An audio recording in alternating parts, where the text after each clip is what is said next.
روزے کی حالت میں سو رہے ہیں، اس میں غسل فرض ہو گیا تو کہتے ہیں کہ روزہ ٹوٹ جاتا ہے، آپ کیا فرماتے ہیں؟ نہیں ٹوٹتا۔ کچھ لوگ یہ بھی سمجھتے ہیں کہ تھوک یا بلغم نگل جانے سے، اندر لے لینے سے روزہ ٹوٹ جائے گا یا مکروہ ہوگا، اس بنا پر وہ بار بار تھوکتے ہی چلے جاتے ہیں، تو اس متعلق آپ کیا فرماتے ہیں؟ تھوک اور بلغم جتنا بھی ہو نگل گیا تو روزہ نہیں ٹوٹے گا۔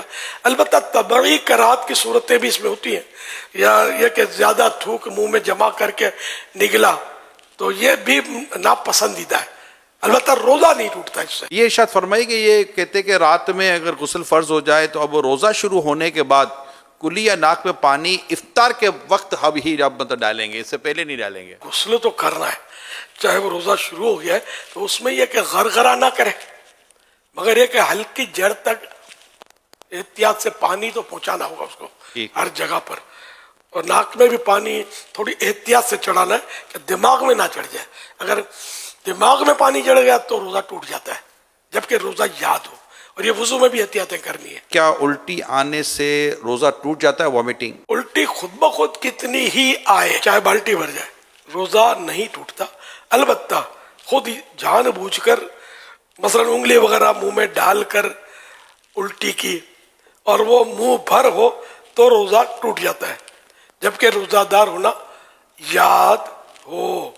اچھا، منہ بھر کے معنی یہ ہوتے ہیں کہ جیسے اس کو تکلف کے بغیر روک نہ سکے، یوں کر کے روکا تو یہ تکلف ہو نا، اور رک گئی، ورنہ یہ پھاٹک کھلا رہتا تو در کر کے جا رہی تھی، تو اس صورت میں بھی روزہ توڑنے والی ہی یہ قے ہے۔ کہتے ہیں کہ حالت روزہ میں مسواک نہیں کرنی چاہیے، آپ کیا فرماتے ہیں؟ غلط فہمی ہے، جس طرح روزے کے علاوہ مسواک سنت ہے اسی طرح روزے میں بھی سنت ہے۔ کوئی اس میں احتیاط ہے؟ احتیاطیں ہیں اس میں کہ بہتر یہ ہے کہ ایسی مسواک استعمال کی جائے جس کا ٹیسٹ اور ریشے، ٹیسٹ یا ریشے منہ میں نہ رہ جائے۔ اگر مسواک چبانے سے ریشے چھوٹے یا مزہ محسوس ہو تو ایسی مسواک روزے میں نہیں کرنا چاہیے۔ اگر روزہ یاد ہوتے ہوئے مسواک چباتے، دانت مانجتے، مسواک کرتے ہوئے اس کا ریشہ یا کوئی جز یعنی حصہ حلق سے نیچے اتر گیا اور اس کا مزہ حلق میں محسوس ہوا تو روزہ فاسد ہو یعنی ٹوٹ جائے گا۔ اور اگر اتنے سارے ریشے حلق سے نیچے اتر گئے جو ایک چنے کی مقدار کے برابر ہوں تو اگرچہ حلق میں ذائقہ محسوس نہ ہو تب بھی روزہ ٹوٹ جائے گا۔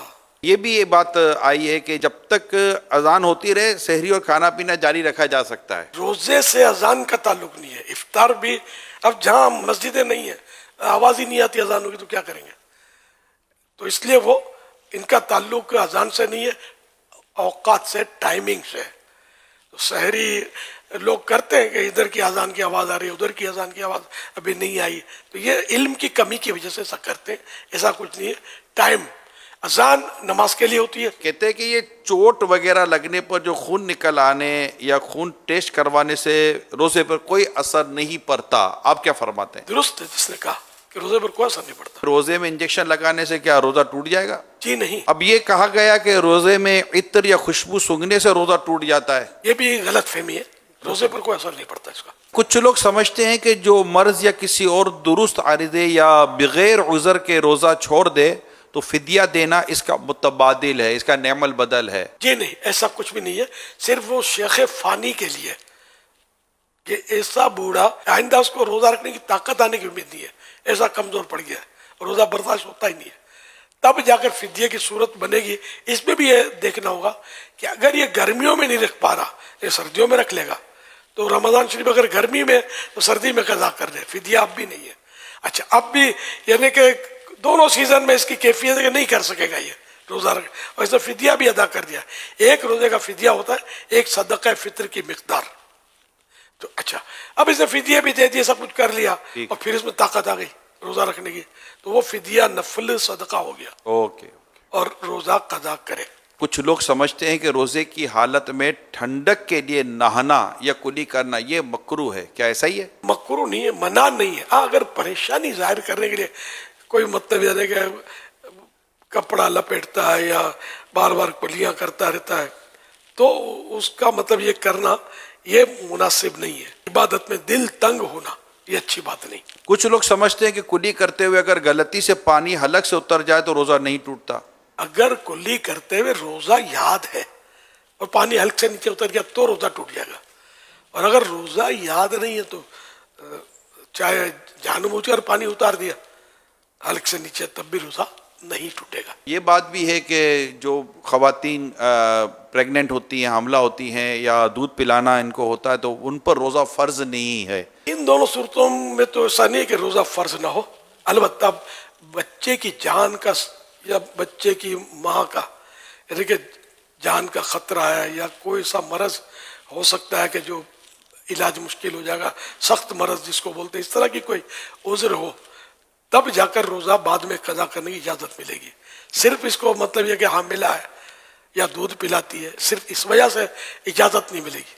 دودھ میں بھی یہی ہے کہ مطلب اگر وہ دودھ پلائے گی تو وہی جانوں کے خطرے ہیں، اتنی کمزور پڑ جائے گی کہ دم توڑ دے گی، یا بچے کو دودھ نہیں پلائے گی بچہ فوت ہو جائے گا، تب جا کر روزہ چھوڑنے کی اجازت ہے، اور بعد میں قضا پھر بھی فرض ہے۔ اگر خون کی کمی ہے تو ویکنیس ہے، اس کی وجہ سے ویکنیس ہے، تب کیا روزے میں کوئی رعایت ہے؟ اس طرح کے جو بھی امراض ہیں تو اس میں یا تو اپنا تجربہ ہے کہ مرض بڑھ جاتا ہے، یا یہ کہ جان کے لالے پڑ جاتے ہیں، خطرہ کہ جان چلی جائے گی یا عقل چلی جائے گی وغیرہ، ایک تو اپنا تجربہ ہے تو روزہ قضا کرنے کی اجازت ملے گی، یا کوئی خوف خدا والا ڈاکٹر، بعض ڈاکٹر بات میں کہتے ہیں روزہ مت رکھو، لیکن کوئی خوف خدا والا، اللہ اور رسول کی باتوں کو سمجھنے والا، ڈرنے والا، وہ اگر مشورہ دیتا ہے تو پھر اس کے مشورے پر وہ روزہ نہ رکھے اور بعد میں قضا کر لے۔